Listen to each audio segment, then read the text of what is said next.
Okay students, आज की इस वीडियो में हम पढ़ेंगे क्लॉजेस। सबसे पहले डेफिनेशन देख लेते हैं। A clause is a group of words. A clause is a group of words which has its subject and verb, यानी शब्दों का एक ऐसा समूह जिसमें कम से कम अपना सब्जेक्ट हो और वर्ब हो। आगे क्या? And makes either complete sense और इनकम्प्लीट सेंस। कभी कभी वो इनकम्प्लीट सेंस भी बना सकता है और कंप्लीट सेंस भी बना सकता है। क्लॉज, जो हम सेंटेंस की डेफिनेशन पढ़ते हैं कि sentence is a group of words which makes a complete sense.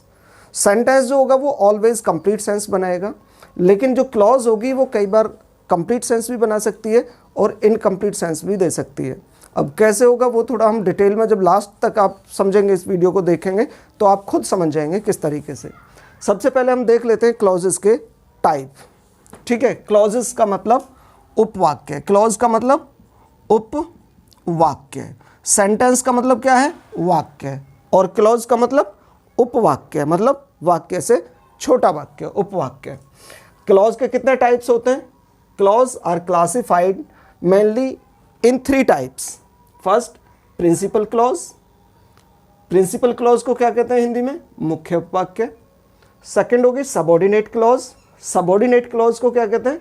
आश्रित उपवाक्य। तीसरी होगी कोऑर्डिनेट क्लॉज। कोऑर्डिनेट को क्या कहते हैं? समान पदीय उपवाक्य। देखेंगे, प्रिंसिपल का मतलब होता है मुख्य उपवाक्य, जो सबसे ज़्यादा डोमिनेंट होगी वो क्लॉज प्रिंसिपल क्लॉज होगी। सबऑर्डिनेट आश्रित। आश्रित क्यों कहते हैं? क्योंकि सबऑर्डिनेट क्लॉज अपने अर्थ के लिए प्रिंसिपल क्लॉज पर डिपेंड करती है। ठीक है, ये इंडिपेंडेंट क्लॉज नहीं हो सकती है, डिपेंड रहती है, अकेली नहीं लिखी जा सकती, प्रिंसिपल क्लॉज के साथ ही आएगी। कोऑर्डिनेट क्लॉज होती है समान पदीय उपवाक्य। समान पदीय का मतलब है प्रिंसिपल क्लॉज के साथ आती है लेकिन उसके समान होती है, बहुत ज़्यादा ऐसे नहीं कि उस पर डिपेंड करती है, बल्कि उसके समान पदीय, कोऑर्डिनेट करने वाली क्लॉज होती है। ठीक है, अब प्रिंसिपल क्लॉज भी सिंगल हो सकती है, कोऑर्डिनेट क्लॉज भी सिंगल होती है, लेकिन जो सबऑर्डिनेट क्लॉज है, subordinate clause is further divided into 3 types of clause. 3 types में कैसे डिवाइड किया जाता है सबऑर्डिनेट क्लॉज को? Subordinate noun clause. Subordinate noun clause का मतलब है जो सबऑर्डिनेट क्लॉज नाउन का कार्य करती है प्रिंसिपल क्लॉज के लिए, तो वो सबऑर्डिनेट नाउन क्लॉज कहलाती है। सेकंड होगी सबऑर्डिनेट एडजेक्टिव क्लॉज। जब सबऑर्डिनेट क्लॉज एडजेक्टिव का काम करती है तो उसको बोलते हैं सबऑर्डिनेट एडजेक्टिव क्लॉज। और सबऑर्डिनेट एडजेक्टिव क्लॉज को हम रिलेटिव क्लॉज भी बोलते हैं, RELATIVE। एडजेक्टिव क्लॉज को रिलेटिव क्लॉज भी बोलते हैं। इसके बाद आता है subordinate adverb clause. Subordinate adverb clause. Adverb clause कब होती है?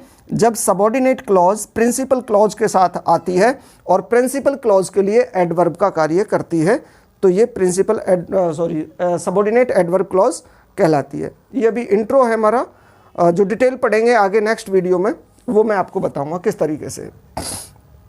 थोड़ा सा देख लेते हैं इसको एग्जाम्पल से।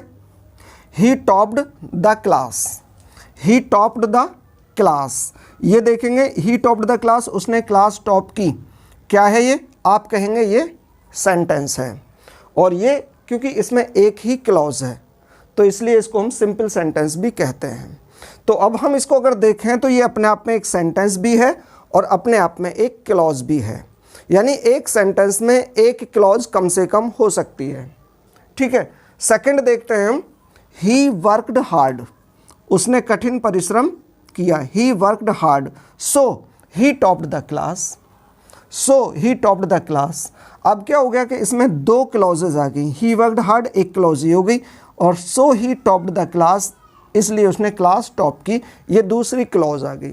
तो यहाँ से लेकर he worked hard so he topped the class, यहाँ तक ये पूरा सेंटेंस बनता है। लेकिन इस सेंटेंस में अब 2 क्लॉज हो जाती हैं, और पहली वाली जो क्लॉज है ये ही वर्कड हार्ड, ये हमारी प्रिंसिपल क्लॉज हो गई, और जो बाद वाली है सो ही टॉप्ड द क्लास, ये हमारा कोऑर्डिनेट क्लॉज हो गई। तो प्रिंसिपल क्लॉज के साथ सबऑर्डिनेट क्लॉज ने मिलकर कोऑर्डिनेट कंपाउंड सेंटेंस बना दिया। ठीक है, नेक्स्ट देखेंगे। ही टॉप्ड द क्लास, उसने क्लास टॉप की बिकॉज ही वर्कड हार्ड, क्योंकि उसने कठिन परिश्रम की थी। अब क्या है, पहला वाला सेंटेंस देखेंगे, ये हमारी प्रिंसिपल क्लॉज है और बाद वाली जो है हमारी सबऑर्डिनेट क्लॉज है। क्या, सबऑर्डिनेट क्लॉज। तो प्रिंसिपल क्लॉज के साथ जब सबऑर्डिनेट क्लॉज मिलती है तो वो बन जाता है हमारा कॉम्प्लेक्स सेंटेंस। ठीक है, एक चीज़ और बता दूं यहाँ पर, जो कॉम्प्लेक्स सेंटेंस बनाने के लिए कंजंक्शन यूज किए जाते हैं, पहले कंपाउंड का देखिएगा। कंपाउंड सेंटेंस बनाने के लिए जो हमारा ये सो कंजंक्शन लिया हुआ है, ये कहलाता है हमारा कोऑर्डिनेटिंग कंजंक्शन। और सबऑर्डिनेट क्लॉज बनाने के लिए जो कंजंक्शन लिया जाता है that is called subordinating conjunction. तो ये था हमारा क्लॉज। क्लॉज कितने प्रकार की होती हैं और क्लॉज के आधार पर सेंटेंस कितने प्रकार के होते हैं। क्लॉज के आधार पर कितने प्रकार के होते हैं sentence, simple sentence, compound sentence और कॉम्प्लेक्स सेंटेंस।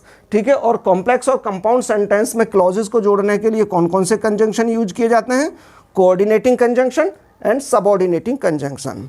तो ये था हमारा थोड़ा सा इंट्रो क्लॉजेस का और आपके complex, compound and simple sentences का, और इसके साथ साथ क्लॉजेस के टाइप्स का। ठीक है स्टूडेंट्स, इसके बाद नेक्स्ट वीडियो में हम पढ़ेंगे थोड़ा इनको डिटेल में।